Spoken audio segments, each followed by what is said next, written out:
Emily Carter stood in the marble lobby of Manhattan Family Court, her hands trembling as she clutched the divorce papers her husband had just thrust into her palm.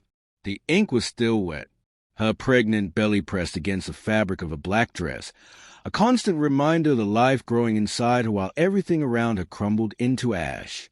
Marcus Carter, the man who had promised to love her through sickness and health, stood 15 feet away with his arm wrapped around Vanessa Price, a woman whose ambition glittered as sharply as a diamond choker around her neck. If you've ever been betrayed by someone you trusted with your whole heart, then you know exactly how Emily felt in this moment.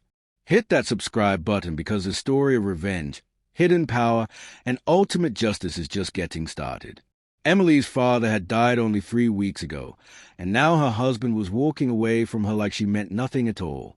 The fluorescent lights above seemed too bright, too harsh, illuminating every cruel detail of this moment.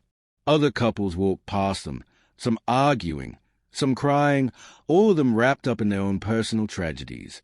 But none of them, Emily thought bitterly, were being abandoned while 6 months pregnant by a man who'd already moved his mistress into their home. The security guard by the metal detectors watched them with mild interest, probably seeing dozens of these scenes play out every single day. Emily wanted to scream, to throw something, to make Marcus feel even a fraction of the pain currently tearing through her chest. But she stood frozen instead, her body refusing to cooperate with a racing mind. Marcus didn't even have the decency to look ashamed. His dark eyes were cold and calculated as he adjusted his Rolex watch, the same watch Emily had bought him for their 2nd anniversary. "Sign the papers, Emily," he said, his voice echoing off the polished floors. "Your father left you nothing but debt and disappointment. I'm not going down with a sinking ship." Vanessa smirked beside him, her red lips curling with satisfaction. She was everything Emily wasn't in that moment, confident, powerful, and cruel. Emily's lawyer, a tired-looking woman named Mrs. Chen, whispered urgently in her ear about contesting the divorce, about fighting back, but Emily could barely hear her over the sound of her own heartbeat. The baby kicked inside her, as if reminding her that she still had something worth fighting for. Marcus had already made up his mind 3 months ago when he first started sleeping with Vanessa, but Emily had been too blind, too trusting, too in love to see the signs. Now she was paying the price for her naivety. Vanessa leaned into Marcus possessively, her manicured nails resting on his chest like she was marking her territory. The woman had the audacity to look directly at Emily's pregnant stomach and smile, as if the baby growing inside her was nothing more than an inconvenience to be discarded. Emily remembered meeting Vanessa at a charity gala 6 months ago, remembered how Marcus had introduced her as a potential investor in his hedge fund. She'd seemed charming then, sophisticated, with her MBA from Harvard and her family's connections to Wall Street royalty. Emily had never suspected that behind those perfectly practiced smiles, Vanessa was already planning to steal her husband. The funeral had been small and quiet, just like her father had lived his life. Robert Mitchell had been a reserved man who worked long hours in what Emily always believed was a modest accounting firm in Brooklyn. He never spoke about money, never flaunted wealth, and lived in a simple brownstone in Bedford-Stuyvesant that he'd owned for 40 years. When he collapsed from a sudden heart attack in his office, Emily had been devastated but not surprised. Her father had always pushed himself too hard, always carried a weight of invisible burdens on his shoulders. Marcus had attended the funeral but spent most of the service on his phone, texting someone Emily now knew was Vanessa. He complained about taking time off work, about how her father's death was inconvenient timing with the quarterly reports due at his hedge fund. Emily had ignored the red flags because grief had consumed her entirely. She was an only child, and her mother had died when she was 12. Her father was all she had left in the world, and now he was gone too. She had no idea that Robert Mitchell's death would trigger a series of events that would change her life forever. The small church in Brooklyn had been filled with people Emily didn't recognize, men and women in expensive suits who nodded respectfully at her but kept their distance. At the time, she'd assumed they were colleagues from her father's accounting firm, people who'd worked with him over the years. Looking back now, standing in this courthouse with her marriage dissolving around her, Emily realized how little she'd actually known about her father's life. He'd been secretive, private, always deflecting questions about his work with a gentle smile and a change of subject. Her mother used to joke that Robert could keep a secret better than the CIA, but Emily had never thought much of it. Now those secrets were about to become her inheritance. Marcus had started talking about divorce the day after the funeral. He'd sat her down in their Tribeca penthouse apartment, the one his salary had paid for, and told her the brutal truth. Your father was broke, Emily. Worse than broke. I did some digging, and the man was hiding debt. Serious debt. I can't be associated with that kind of financial liability, not when I'm up for partner at the firm. Emily had been too shocked to respond, too broken to fight back. She'd asked him how he could even think about money at a time like this, how he could be so heartless when she'd just lost her father. Marcus had looked at her like she was a foolish child who didn't understand how the real world worked. I'm thinking about our future, he'd said. Or rather, my future. I've already consulted with my lawyers. This marriage is over. Then came the revelation that shattered whatever remained of Emily's heart. Marcus had been seeing Vanessa for months, and now that Emily's father was dead and supposedly left nothing behind, there was no reason to keep up the charade anymore. Vanessa was connected, ambitious, and came from old money. She could help Marcus climb the social ladder in ways Emily never could. The divorce papers were filed within a week. Emily had spent those 7 days in a fog of disbelief, barely eating, barely sleeping, her hands constantly resting on her pregnant belly as if protecting her unborn child from the ugliness of the world. Her friends had tried to reach out, but Marcus had isolated her so thoroughly over the years that she barely had anyone left. He convinced her that his colleagues' wives were shallow, that her college friends were holding her back, that she didn't need anyone but him. Now she understood it had all been part of his control, making sure she'd have nowhere to turn when he decided to throw her away like garbage. Now, standing in that courthouse lobby with Manhattan's elite walking past them in expensive suits and designer handbags, Emily felt something shift deep inside her soul. It wasn't just heartbreak anymore. It was rage. Cold, quiet, and absolute. She looked down at the divorce papers, at Marcus's signature already scrawled across the bottom in his aggressive handwriting, and then she looked up at the man she'd wasted 5 years of her life loving. You think my father left me with nothing? Emily asked, her voice steadier than she felt. Marcus rolled his eyes, clearly impatient to leave and start his new life with Vanessa. I know he did, Emily. Stop being dramatic and sign the damn papers. But Emily was remembering something her father had said to her the last time she'd seen him alive, 2 days before his heart attack.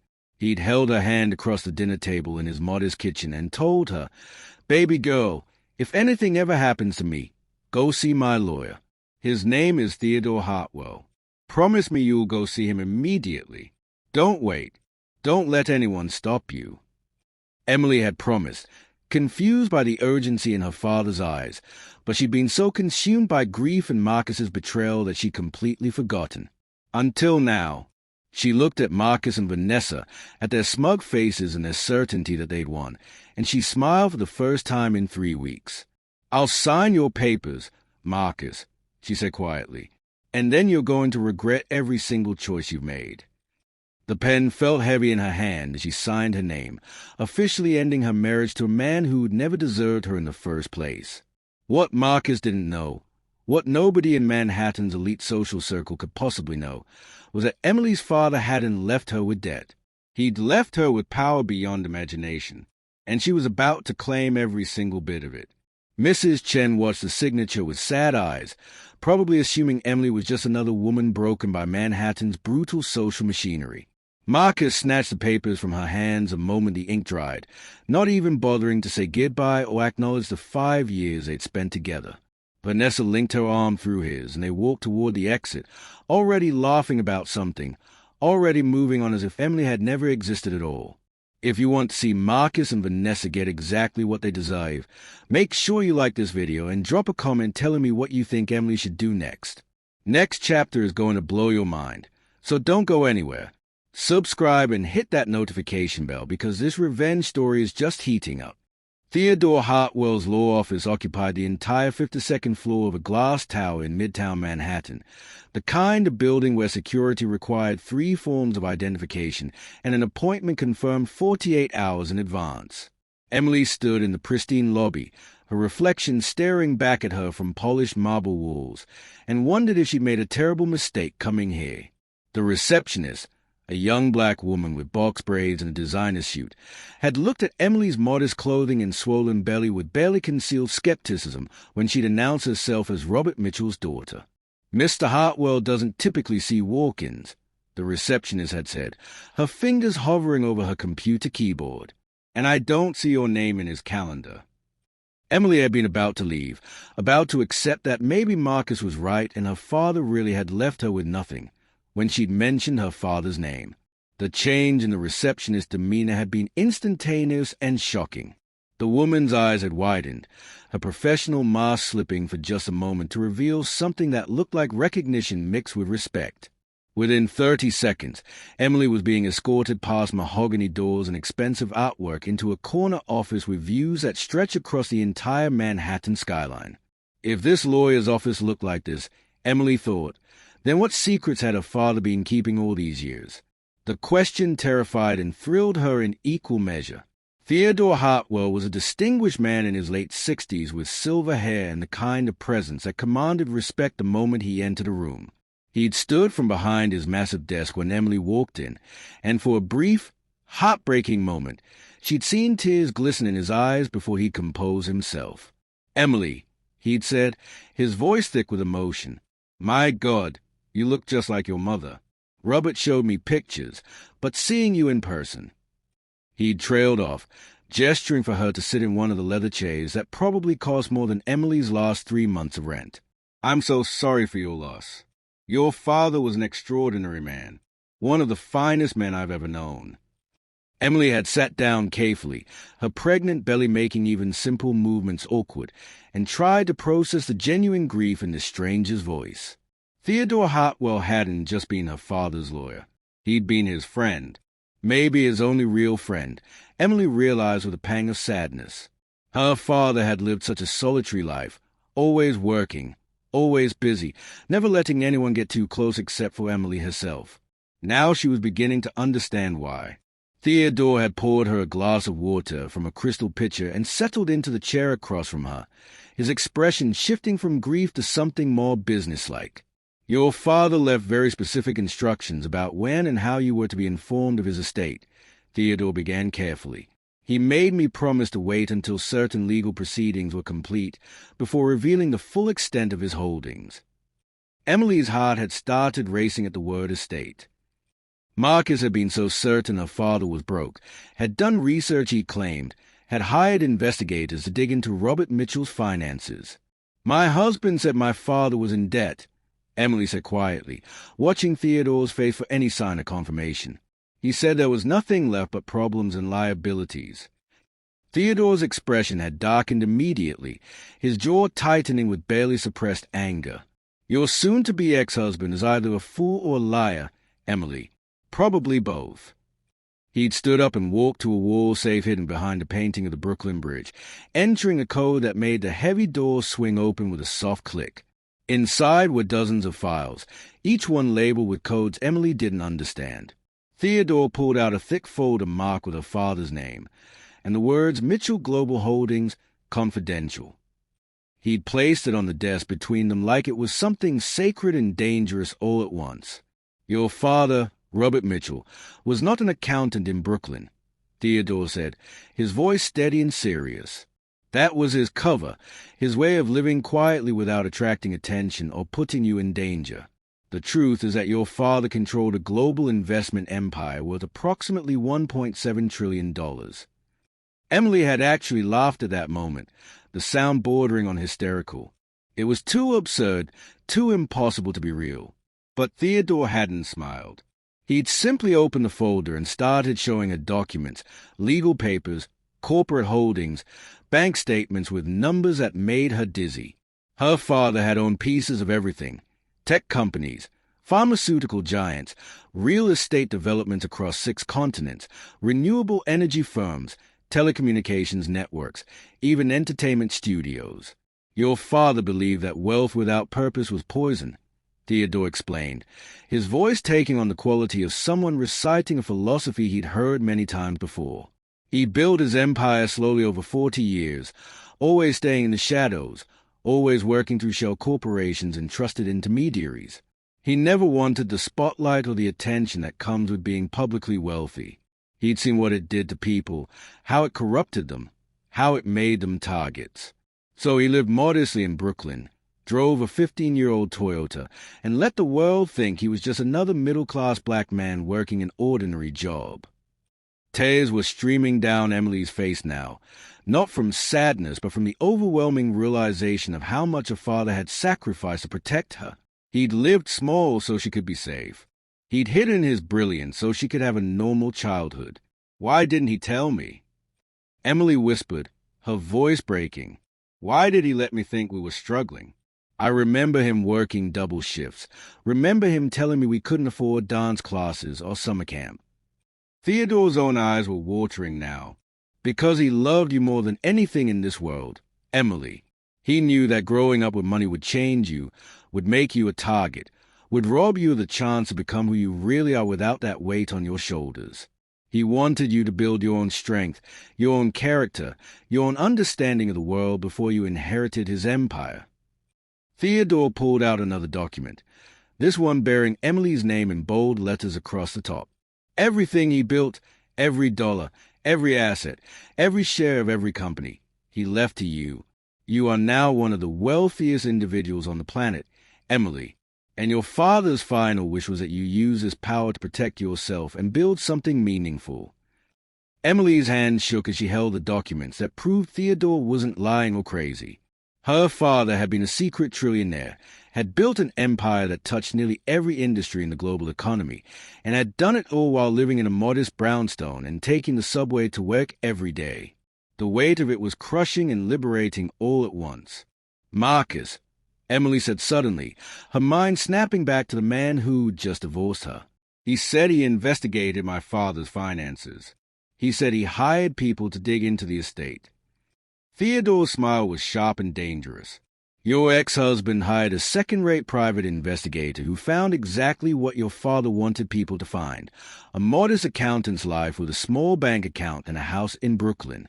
The real holdings are buried under layers of legal protection that would take years and millions of dollars to penetrate. Marcus Carter saw what we wanted him to see. Nothing more. Emily felt that cold rage from the courthouse returning, but this time it came with power. Real power. The kind that could move mountains or destroy careers or rebuild entire industries. Marcus had thrown her away because he thought she was worthless, had humiliated her in that courthouse lobby because he believed her father left nothing but debt. The irony was almost too perfect. What do I do now?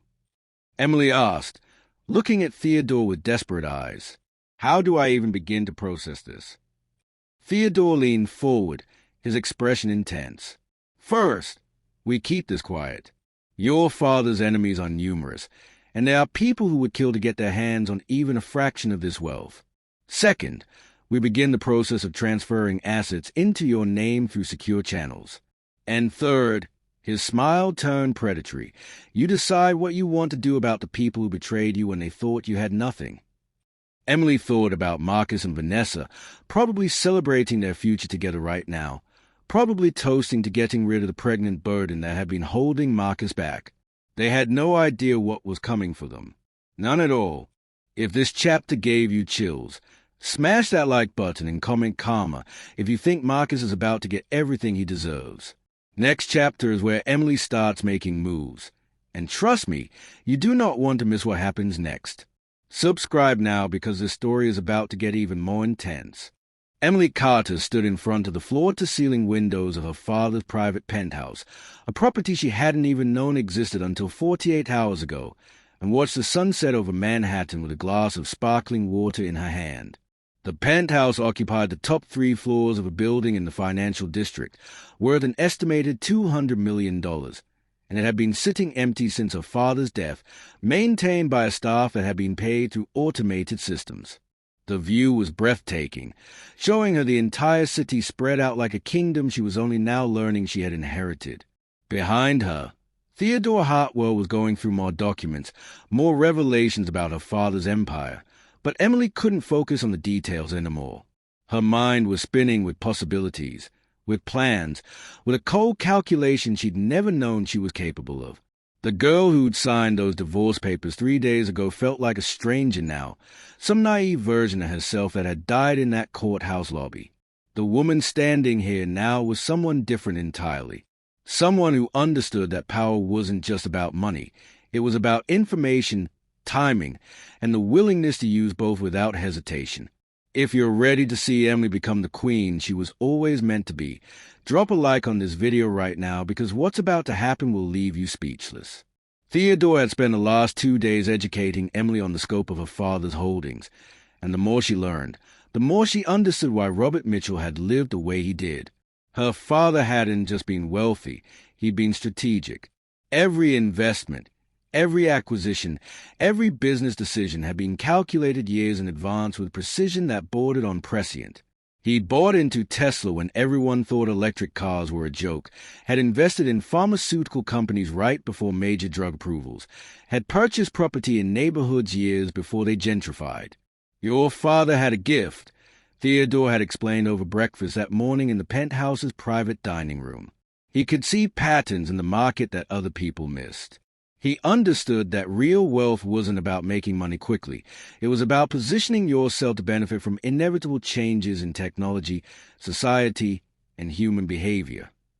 Emily had listened carefully, absorbing every word, understanding that this education was crucial as she was going to not just inherit her father's empire, but actually run it. She graduated from Columbia with a degree in art history, had spent her marriage working part-time at a small gallery in Soho, had never imagined she'd need to understand things like leverage buyouts or corporate governance. But her father had prepared for this too. Theodore had shown her files full of notes Robert had written, explanations of his investment philosophy, lessons he'd apparently been planning to teach her when the time was right. That time had come sooner than anyone expected, stolen by a heart attack that had taken her father at 62. "There's something you need to know about Marcus," Theodore said now, pulling Emily from her thoughts and back into the present moment. He was holding a file she hadn't seen before, and his expression was grave. "I had my people do some digging after our first meeting. Your ex-husband's financial situation is more precarious than he wants anyone to know." Emily turned from the window. Her interest immediately piqued. "What do you mean?" Theodore opened the file and spread several documents across the marble coffee table. Marcus's hedge fund, Carter Capital Management, has been hemorrhaging money for the past 18 months. He's made a series of extremely poor investment decisions, betting heavily on companies that have either gone bankrupt or lost massive value. His clients are starting to pull their money out, and if the trend continues, he'll be completely insolvent within 6 months. Emily felt a dark satisfaction bloom in her chest. So Marcus had divorced her not just because he thought she was worthless, but because he was desperate. He'd needed Vanessa's family money and connections to save his failing business. "How much has he lost?" Emily asked, sitting down across from Theodore. The lawyer's smile was grim. "Approximately $300 million of his client's money. If word gets out on Wall Street about the extent of his losses, his reputation will be destroyed overnight. No one will trust him with their investments ever again." Emily thought about Marcus in that courthouse, so confident, so certain he was making the right choice by trading up from his pregnant wife to a woman with better connections. He'd had no idea he was already sinking. The baby kicked hard against Emily's ribs, as if reminding her that revenge wasn't the only thing she needed to think about. In 3 months, she'd be a mother, bringing a child into a world that was far more complicated and dangerous than she'd ever imagined. "Theodore," Emily said carefully, "I need to understand something. If my father was this wealthy, this powerful, why did he keep it secret from me? I understand wanting to protect me when I was a child, but I'm 28 years old. I'm about to have a baby. Why didn't he tell me before he died?" The question had been haunting her since that first meeting in Theodore's office. Theodore set down the file and looked at her with sad, understanding eyes. "Your father was going to tell you everything on your 30th birthday," he said quietly. "He had it all planned out. He was going to bring you into the business gradually, teach you everything he knew, prepare you to take over when he eventually retired. He thought he had time." The words hit Emily like a physical blow. Her father had been planning to share this with her, had been waiting for what he thought was a right moment, and then his heart had given out in his office on a random Tuesday afternoon. He'd died alone, probably thinking about all the things he still needed to tell her, all the lessons he still needed to teach her. "He left you letters," Theodore continued, his voice gentle. "Dozens of them. They're in the safe. He wrote them over the years, explaining his decisions, sharing his philosophy, telling you how much he loved you and how proud he was of the woman you'd become. He wanted to make sure that even if something happened to him before he could tell you in person, you'd still have his guidance." Emily's eyes filled with tears, the first real tears she'd cried since her father's funeral. She'd been so focused on Marcus's betrayal, on the shock of discovering her inheritance, that she hadn't allowed herself to truly grieve for Robert Mitchell. "Can I read them?" she whispered. Theodore nodded and walked to a wall safe similar to the one in his office. He entered a code and pulled out a wooden box, carved with intricate designs that Emily recognized from her childhood. Her father had kept this box on his desk for as long as she could remember, and she'd always assumed it held important work documents.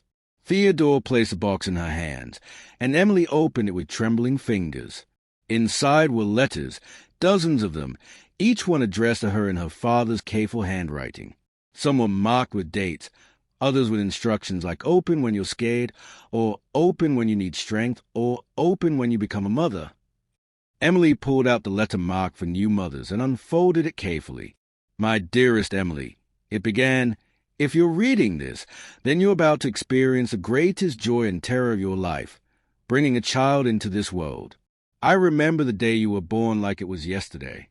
You were so small, so perfect, and I was absolutely terrified that I would fail you."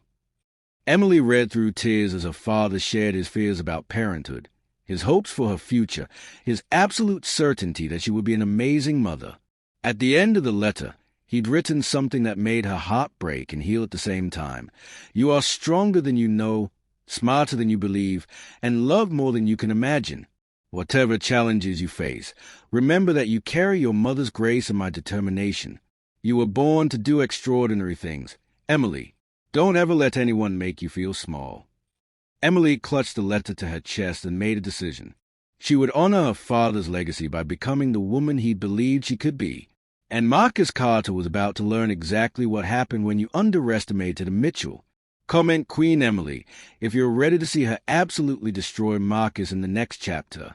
The revenge is about to get real, and you're not going to believe what Emily does next. Hit that subscribe button and turn on notifications because next chapter is dropping soon, and it's going to be epic.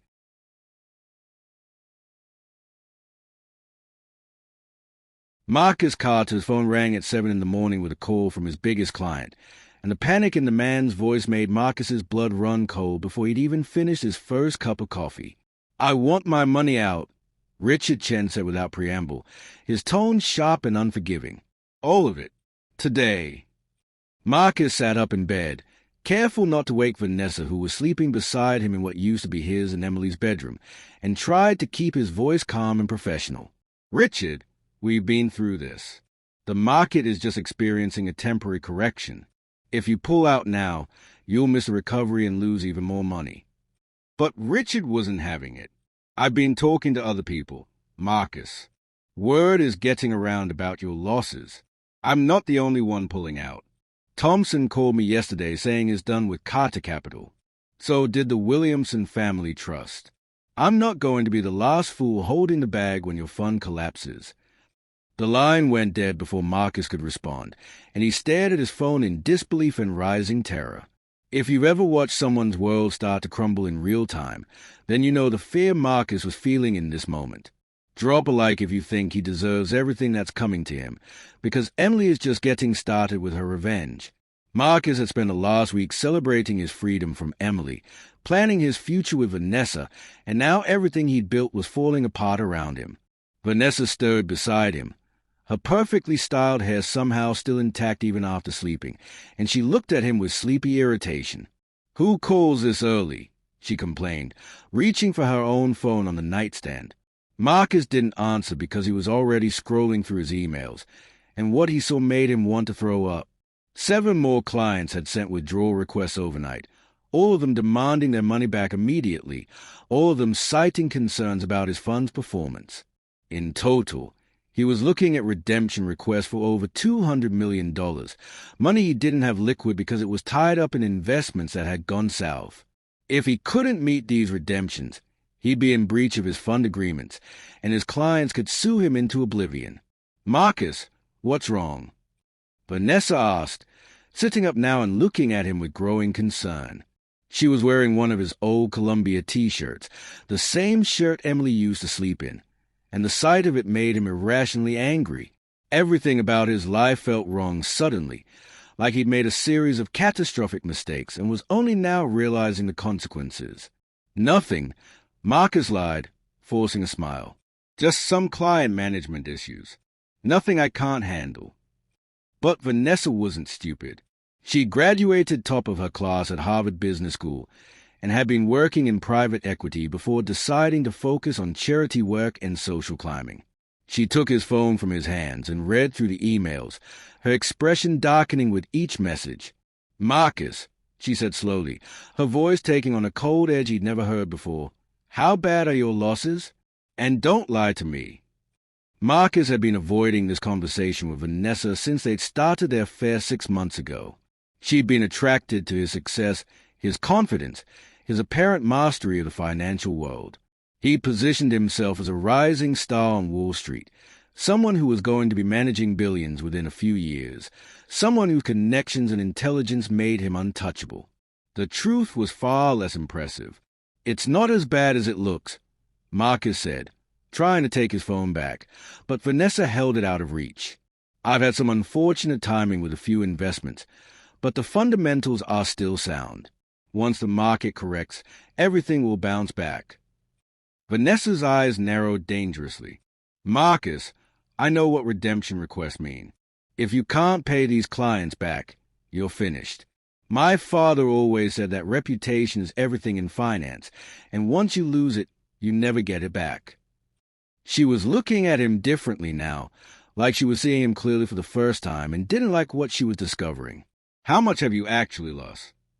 Marcus felt something ugly twist in his chest, a combination of shame and defensiveness that made him want to lash out.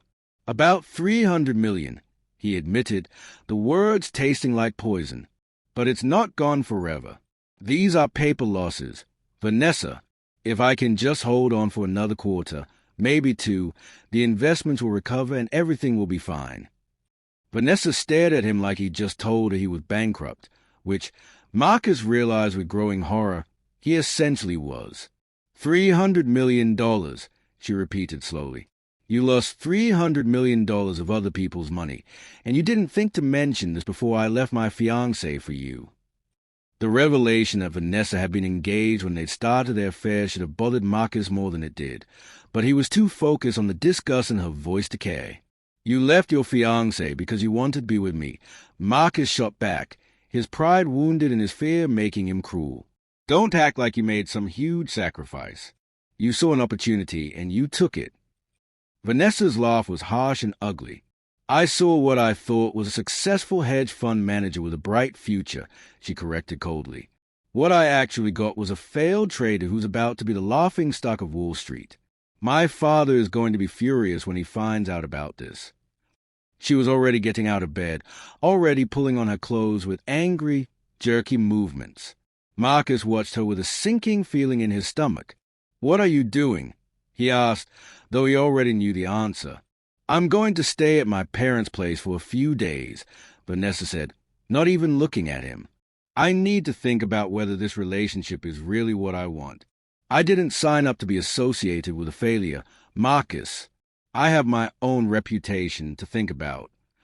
She grabbed her designer handbag and walked out of the bedroom without saying goodbye, leaving Marcus sitting alone in a bed that still smelled like Emily's lavender shampoo.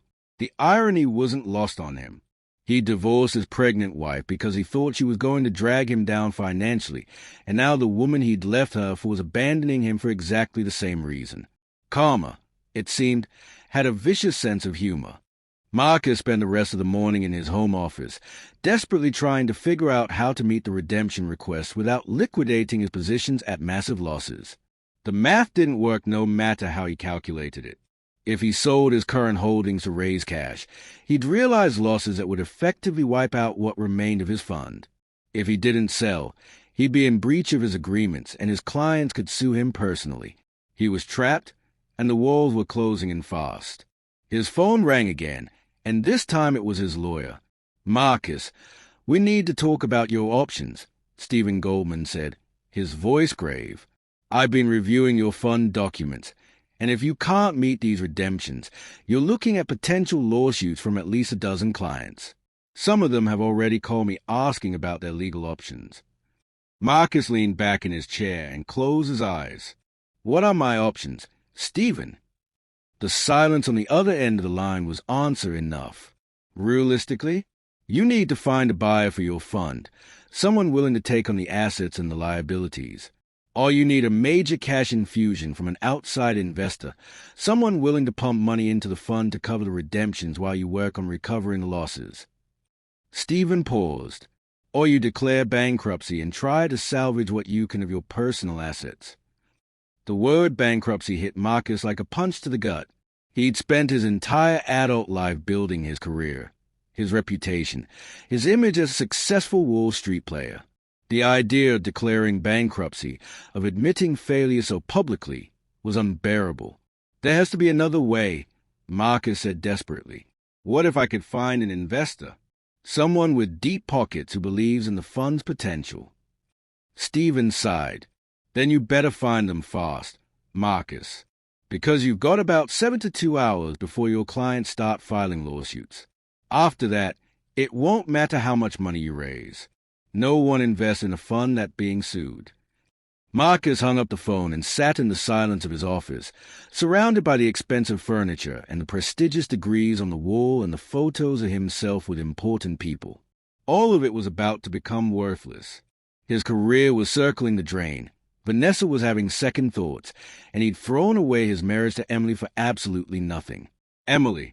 The thought of her made Marcus feel something uncomfortable that might have been regret. He'd been so certain she was a problem, so convinced that her father's death was going to drag him down, that he'd never stopped to consider whether he might be wrong. He'd hired that investigator, had gotten a report saying Robert Mitchell was just a simple accountant with no significant assets, and he'd used that information to justify his decision to divorce her. What if the investigator had missed something? The thought was absurd, but Marcus found himself pulling up the report on his computer anyway. He read through it again, looking at the bank statements that showed modest savings, the property record that showed only the Brooklyn brownstone, the employment history that listed a small accounting firm. Everything pointed to a man of average means who'd lived a quiet, unremarkable life. But something nagged at Marcus as he read. The investigator had only looked at Robert Mitchell's name, only searched for assets directly tied to that identity. What if the old man had been smarter than that? What if he'd hidden assets under corporate structures or trusts or shell companies? Marcus shook his head, dismissing the thought. He was grasping at straws, looking for a miracle that didn't exist. Emily was probably living in her father's old brownstone right now, struggling to make ends meet, maybe working 2 jobs to prepare for the baby. She was yesterday's problem, and he had much bigger issues to worry about. But as he sat there in his office, watching his professional life collapse around him, Marcus couldn't shake the feeling that divorcing Emily had been the biggest mistake of his life. Not because he loved her, but because he'd acted too quickly, too rashly, without gathering all the facts. And in the ruthless world of Wall Street, mistakes like that could cost you everything. If you're loving watching Marcus's world fall apart, drop a comma in the comments right now. And if you think Emily is somehow behind all of this, comment mastermind, because you might be right. Next chapter is where everything comes together, and trust me, you're going to lose your mind. Subscribe and hit that bell icon because the next chapter is going to be absolutely insane. Emily sat in the boardroom of Mitchell Global Holdings' secret headquarters, a secure facility hidden in plain sight on the 40th floor of a building that most New Yorkers walked past every day without a second glance.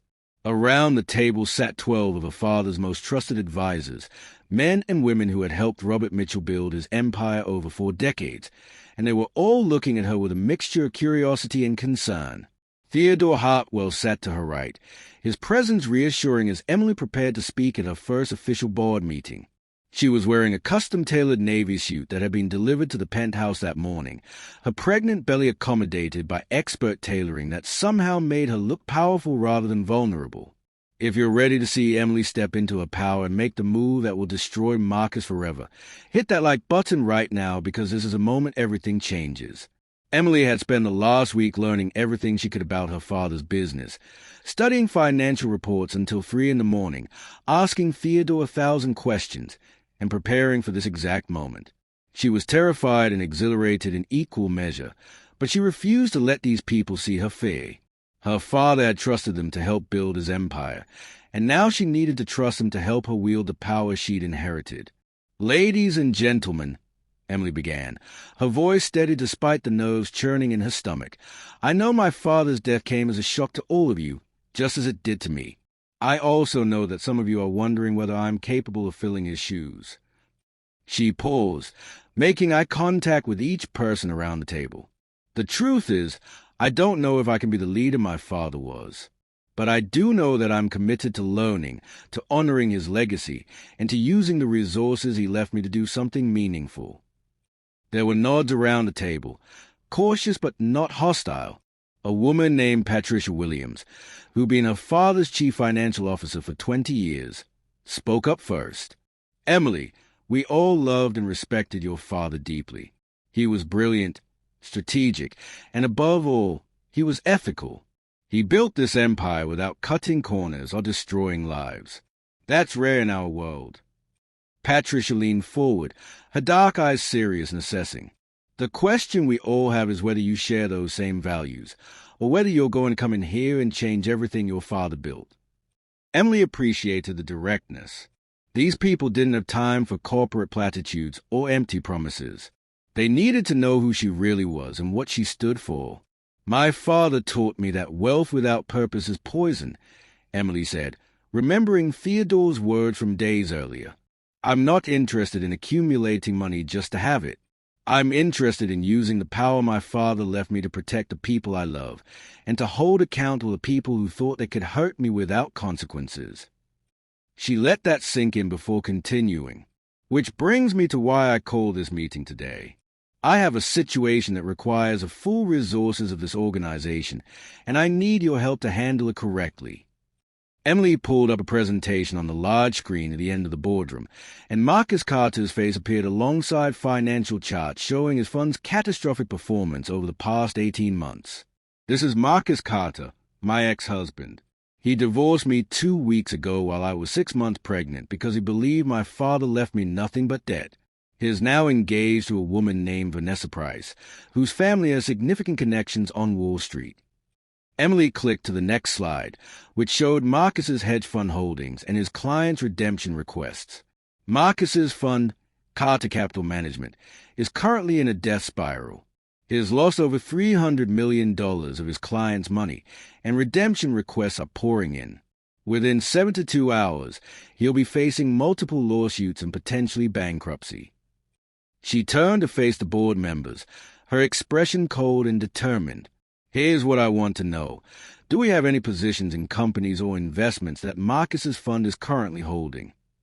A man named David Chen, head of strategic investments, pulled out his tablet and started scrolling through data.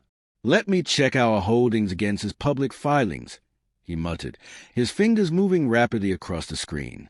After a moment, his eyebrows rose. "Actually, yes. His fund has significant positions in at least 4 companies where we're major shareholders: Titan Technologies, Green Horizon Energy, MedCorp Pharmaceuticals, and Urban Development Trust. In 3 of those 4, we control enough shares to influence board decisions and stock movements." Emily felt a dark satisfaction bloom in her chest. What would happen to Marcus's positions if those stocks suddenly dropped in value? David's smile was sharp and knowing. His losses would accelerate dramatically. If the drops were significant enough, he'd trigger margin calls and be forced to liquidate at the worst possible time. It would essentially guarantee his fund collapse. Patricia interrupted, her voice cautious. Emily, I understand you're angry at your ex-husband, and God knows you have every right to be. But deliberately tanking stock prices to hurt one person's portfolio could harm thousands of innocent investors. That's not how your father operated. Emily had expected this objection, and she was ready for it. You're absolutely right, Patricia. My father wouldn't have destroyed a company just to hurt one man. But what if those companies are overvalued anyway? What if the market is due for a correction, and we're simply being strategic about when and how we adjust our positions? She clicked to another slide showing detailed analysis of the 4 companies in question. I had Theodore's team review these investments. Titan Technologies has been cooking their books for months, inflating their user numbers and revenue projections. Green Horizon Energy is facing regulatory investigations they haven't disclosed to shareholders. MedCorp Pharmaceuticals has 3 major drugs that are about to fail FDA approval, but they are still trading as if those approvals are guaranteed. And Urban Development Trust has overextended itself on properties that are worth 30% less than their stated valuations. Emily looked around the table at the shocked faces. My father taught me that ethical investing means holding companies accountable when they lie to their shareholders. If we divest from these positions and make public statements about why we're doing so, we're not manipulating the market. We're telling the truth. The fact that it will also destroy Marcus's fund is just a convenient side effect. The silence in the boardroom was absolute as the board members processed what Emily was proposing. Theodore was smiling slightly, proud of his protégé. David was nodding slowly, his respect for Emily clearly growing. But Patricia still looked uncertain, her loyalty to Robert Mitchell's ethical standards warring with a recognition that Emily had a valid point. Your father would have found another way, Patricia said finally. He would have exposed those companies because it was the right thing to do, not because it served his personal agenda. Emily met her eyes steadily. My father also protected the people he loved. Marcus Carter humiliated me in a courthouse lobby, abandoned his unborn child, and threw away our marriage because he thought I was worthless. If my father was still alive, do you really think he would have let that go unanswered? Patricia's expression softened slightly, and Emily knew she'd made her point. Robert Mitchell had been ethical, but he'd also been fiercely protective of his daughter. He would have found a way to make Marcus pay for what he'd done, and everyone in this room knew it. Theodore cleared his throat, drawing everyone's attention. I propose we vote on Emily's strategy. All in favor of divesting from the 4 companies in question and making public statements about our concerns regarding their business practices, raise your hand. Emily held her breath as hands started going up around the table. One by one, the board members voted in her favor, until only Patricia remained. The older woman looked at Emily for a long moment, her expression unreadable, and then slowly raised her hand. Your father will be proud of you, Patricia said quietly. Not because you're getting revenge, but because you're doing it the right way. You're exposing fraud and protecting investors while also protecting yourself. That's exactly the kind of strategic thinking Robert Mitchell was known for. Emily felt tears prick her eyes but blinked them back. This wasn't the time to show weakness. Thank you, she said simply. Theodore, how quickly can we execute this strategy? The lawyer consulted his notes. We can file the divestment notices and release public statements by tomorrow morning. The market will react immediately, and given the size of our positions, other institutional investors will likely follow our lead. I'd estimate the stock prices will drop by at least 20 to 30% within 48 hours. Emily did the math in her head. If Marcus's positions lost 30% of their value, his margin calls would be catastrophic. He'd be forced to liquidate everything at massive losses, and his fund would collapse completely. His reputation on Wall Street would be destroyed. His engagement to Vanessa would likely fall apart when she realized he was truly bankrupt, and his career would be finished. It was perfect, Poetic justice for a man who betrayed her when she was at her most vulnerable. Make it happen, Emily said with finality. And make sure the press releases mention that Mitchell Global Holdings takes corporate governance seriously and will not tolerate companies that mislead their investors. As the board meeting wrapped up and people filed out of the conference room, Emily stayed behind with Theodore. Her hand rested on her pregnant belly, feeling her daughter kick and squirm inside her. "Do you think I'm doing the right thing?" she asked quietly. Theodore smiled. "I think you're doing what needs to be done. Your father always said that consequences teach better lessons than forgiveness. Mark has made his choices, and now he gets to live with the results." Comment, boss move, if you think Emily just played this perfectly. Marcus has no idea what's about to hit him, and next chapter is going to show you the explosive finale where everything comes together. Make sure you're subscribed because the final chapter drops next, and you absolutely cannot miss the ending of this story. The call came at 6 in the morning, 3 days after Emily's board meeting, and Marcus Carter answered his phone with shaking hands because he already knew what the voice on the other end was going to say. His broker's tone was flat and professional, the kind of voice you use when delivering news that will destroy someone's life, but you've done it so many times you're numb to the human cost. "Marcus, the margin calls came through. Titan Technologies dropped 40% overnight after Mitchell Global Holdings divested their entire position and released a statement about accounting irregularities. Green Horizon Energy is down 35% after the same company raised concerns about undisclosed regulatory investigations. MedCorp and Urban Development Trust are in free fall too. You need to liquidate your positions immediately or we'll be forced to do it for you." Marcus felt like he was falling, like the floor had disappeared beneath his feet and he was plunging into an abyss with no bottom. Mitchell Global Holdings. Emily's last name was Mitchell. Her father was Robert Mitchell. Could it be the same company? If you've been waiting to see Marcus realize exactly how badly he messed up, drop a like right now because this moment is absolutely devastating, and you're about to witness the complete destruction of a man who thought he could throw away his pregnant wife without consequences. Marcus's mind was racing, connecting dots he should have seen weeks ago, understanding finally that he made the biggest mistake of his entire life. "Who runs Mitchell Global Holdings?"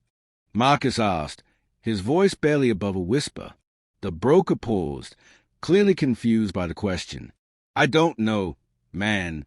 It's a private investment firm that's been around for decades. Very secretive, very powerful. Why does it matter?"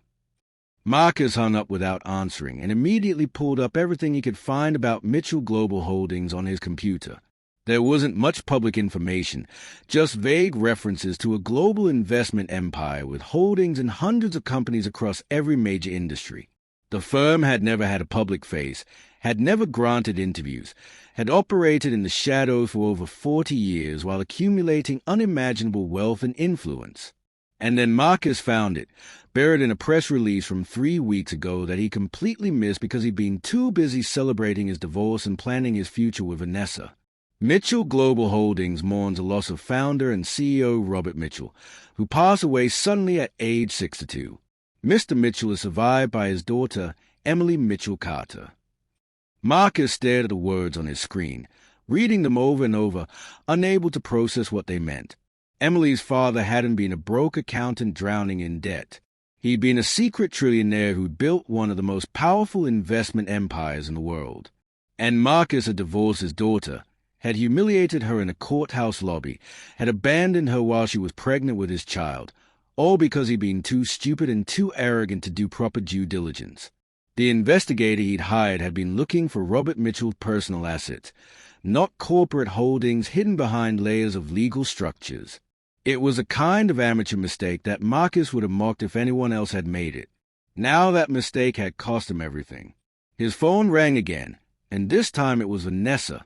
Marcus considered not answering, but what was the point? She was going to find out eventually that he was completely ruined, that every asset he had was about to be seized to cover his debts, that his reputation on Wall Street was destroyed beyond any hope of recovery.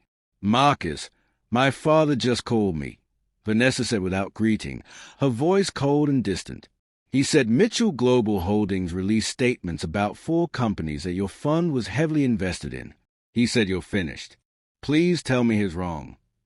Marcus couldn't find the words to respond. What could he possibly say that would make the situation any better? The silence stretched between them until Vanessa laughed bitterly. "You're not even going to try to defend yourself. You're just going to give up." Her voice rose with each word, anger and disgust bleeding through her carefully maintained composure. "I left my fiancé for you, Marcus. I told my family that you were going places, that you were the future of Wall Street, that being with you was worth a scandal. And now I find out that you're not just failing, you're being destroyed by your ex-wife's family. Do you have any idea how humiliating this is for me?"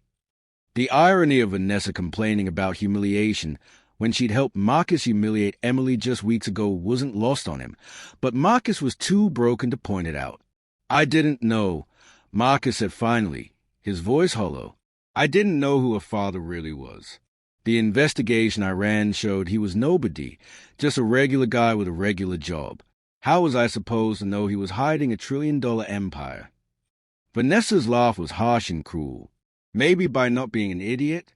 Maybe by being thorough instead of rushing to divorce your pregnant wife because you thought you found something better? "This is on you, Marcus. You gambled and you lost, and I'm not going to go down with your sinking ship." The phone went dead in Marcus's hand, and he sat alone in his home office surrounded by the wreckage of his life. Every investment he'd made had been wrong. Every decision had backfired. Every choice had led him further down this path to destruction. His clients were suing him. His broker was liquidating his positions at catastrophic losses. His fiancée had just dumped him, and his ex-wife, the woman he'd thrown away like garbage, turned out to be one of the richest people on the planet. The universe had a cool sense of humor. Marcus thought about Emily, about the way she'd looked at him in that courthouse lobby when she'd signed the divorce papers. He'd thought that smile meant she was broken, defeated, ready to fade away into obscurity. Now he understood that smile had meant something else entirely. She'd known, maybe not the full extent of her inheritance at that exact moment, but she'd known her father had told her to see his lawyer, had known there was something waiting for her, had known that Marcus was making a mistake he'd regret forever, and she'd let him make it anyway. She'd signed those papers and walked away and let him believe he'd won, all while preparing to destroy him so thoroughly that he'd never recover. It was brilliant, really.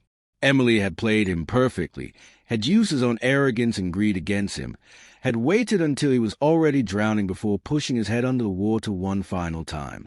Marcus heard the front door open and close, heard footsteps moving through the apartment, and realized Vanessa was packing her things. She hadn't even bothered to have a conversation in person, had just ended their relationship over the phone and come to collect her belongings like he was already dead. He didn't try to stop her. What would be the point? Everything he'd built his life around was gone. His career, his reputation, his money, his future. All of it destroyed because he'd underestimated a quiet woman with a pregnant belly and a broken heart.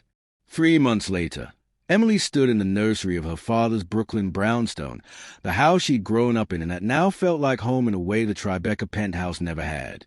She was holding her daughter, Roberta Rose Mitchell, named after the grandfather she'd never meet but whose legacy she'd inherit. The baby was perfect, with Emily's eyes and a full head of dark curly hair, and she slept peacefully in her mother's arms, completely unaware of the complicated world she'd been born into. Theodore Hartwell stood in the doorway, smiling at the scene with grandfatherly affection. "The paperwork came through this morning," he said quietly, careful not to wake the baby. "Marcus signed over all parental rights in exchange for you not pursuing him for child support. His moving to Seattle to work for a small trading firm, basically starting his career over from scratch. Vanessa married a tech billionaire 2 months ago, someone with actual money and a stable reputation. And Mitchell Global Holdings just announced a $5 billion initiative to fund programs for single mothers and children in underserved communities across the country." Emily looked down at her daughter and felt a peace she hadn't known was possible. She'd gotten her revenge, had watched Marcus lose everything just like she planned, but somewhere along the way the anger had faded. What remained wasn't satisfaction at his destruction, but gratitude for the life she'd been given and the strength to build something meaningful from tragedy. "My father would have loved her," Emily said softly, touching Roberta's tiny hand. He would have spoiled her rotten and taught her everything he knew about building something that matters. Theodore nodded. He'd also be incredibly proud of you. You honored his legacy while creating your own. That's all any parent could hope for. Emily thought about Marcus sometimes, wondered if he'd learned anything from losing everything, or if he was still blaming everyone but himself for his failures. But mostly she thought about the future, about raising her daughter with the values her father had taught her, about using her resources to make a real difference in the world, about proving that wealth with purpose could actually change lives instead of destroying them. She'd been betrayed, abandoned, and underestimated, but she'd survived. More than survived, she'd thrived. And as she stood in that nursery holding her daughter, Emily Mitchell knew that her story wasn't about revenge at all. It was about discovering that she'd been strong enough all along to handle whatever life threw at her. She just hadn't known it until someone she loved was gone and someone she trusted betrayed her. Those trials had forged her into someone new, someone powerful, someone ready to honor her father's legacy and build her own. Marcus Carter had thought he was trading up when he divorced her, thought he was escaping a sinking ship, thought he was securing his future by choosing wealth and connections over love and loyalty. Instead, he'd thrown away the only thing that could have saved him, a woman whose strength and inheritance he'd never bothered to see. And Emily? She'd won everything. Not because she destroyed Marcus, but because she discovered who she really was and what she was truly capable of. The rest was just consequences, the universe balancing scales that had been tipped unfairly for far too long. Justice, Emily had learned, wasn't always loud or dramatic. Sometimes it was as quiet as a baby's breath, as simple as a choice to build instead of destroy, as powerful as a woman who finally understood her worth. If this story touched your heart, hit that like button and comment justice to celebrate Emily's incredible journey. This is the power of consequences, karma, and knowing your worth. Don't forget to subscribe for more emotional stories that will make you think, feel, and believe in second chances. Share this video with someone who needs to hear that they are stronger than they know. Thanks for watching, and remember, never let anyone make you feel small, because you might just be a queen who hasn't claimed her crown yet. See you in the next story.